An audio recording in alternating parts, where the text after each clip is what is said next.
समय कहते हैं, समय किसी के लिए नहीं रुकता है और समय हर पल बदलता रहता है। इसी समय के ऊपर हम आज आपके लिए एक बहुत ही सुंदर कहानी लेकर आए हैं। यह कहानी क्लास 5 की है, जिसका नाम है समय बदलते देर नहीं लगती। आइए इस कहानी को सुनते हैं और इससे हमें क्या शिक्षा मिलती है, इसे भी अंत में जानेंगे। बहुत समय पहले एक शहर में सेठ धनीराम नाम का एक बहुत बड़ा व्यापारी रहता था। वह जितना धनवान था उतना ही घमंडी और कंजूस था। उसे अपने धन दौलत पर इतना घमंड था कि वह अपने सामने किसी गरीब को आने भी नहीं देता था। एक दिन वह अपने घर के आंगन में आराम से बैठा था, तभी वहाँ एक गरीब भिखारी आया। उसने धनीराम के सामने हाथ जोड़कर कहा, सेठ जी, मैंने कई दिनों से कुछ नहीं खाया। अगर आप मुझे थोड़ा सा भोजन दे दें तो मैं आपका आभारी रहूंगा। धनीराम ने उस भिखारी की बात तो सुनी, परंतु उसकी तरफ एक बार देखा तक नहीं। वह चिढ़कर बोला, तुम यहाँ से निकल जाओ। परंतु भिखारी वही हाथ जोड़कर खड़ा रहा और विनती करते हुए दोबारा सेठ धनीराम से भोजन मांगने लगा। परंतु धनीराम का हृदय नहीं पिघला, बल्कि वह भिखारी को और डांटने लगा। धनीराम को चिल्लाते हुए देखकर भिखारी ने हाथ जोड़कर धनीराम से कहा, आप क्रोध न करें सेठ जी।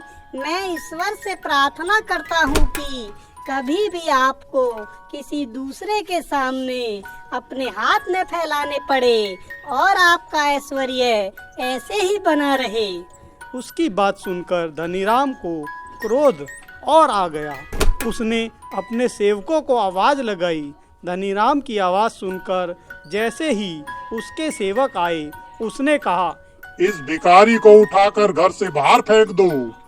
सेवक भिखारी की ओर बढ़े, परंतु वे उसे हाथ लगा पाते इससे पहले ही भिखारी स्वयं वहां से चला गया। धीरे धीरे बहुत समय बीत गया और सेठ धनीराम का सारा व्यापार डूब गया। वह धनवान से अचानक गरीब हो गया और उसके स्वयं भीख मांगने के दिन आ गए।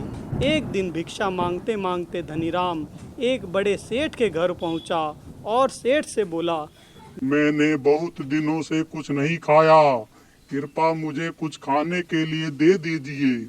सेठ को उस पर दया आ गई और उसने अपने सेवक को बुलाकर भिखारी को घर के अंदर ले जाकर भोजन कराने के लिए कहा।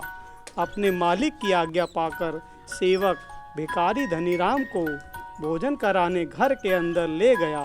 जैसे ही सेवक ने उसका चेहरा देखा, वह हैरान हो गया, क्योंकि वह भिखारी कोई और नहीं बल्कि उसका पुराना मालिक सेठ धनीराम था। सेवक धनीराम को भोजन देकर बाहर आया और कोने में खड़ा होकर उसकी दयनीय दशा पर रोने लगा।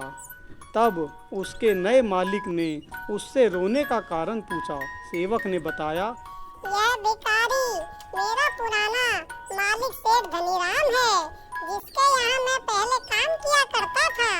उसकी यह हालत देखकर मुझे बहुत दुख हो रहा है। उसकी बात सुनकर उसका मालिक बोला, मैंने भी इसे पहचान लिया है।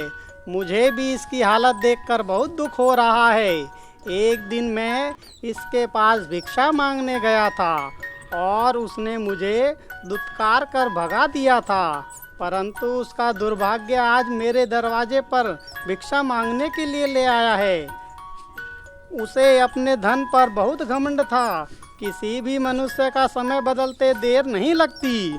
पता नहीं समय कब कौन सी करवट ले ले। इसलिए मनुष्य को कभी भी अपने धन और ऐश्वर्य पर घमंड नहीं करना चाहिए। तो बच्चों, इस कहानी से हमें यह शिक्षा मिलती है कि हमें कभी घमंडी नहीं बनना चाहिए, क्योंकि समय सबसे अधिक बलवान होता है।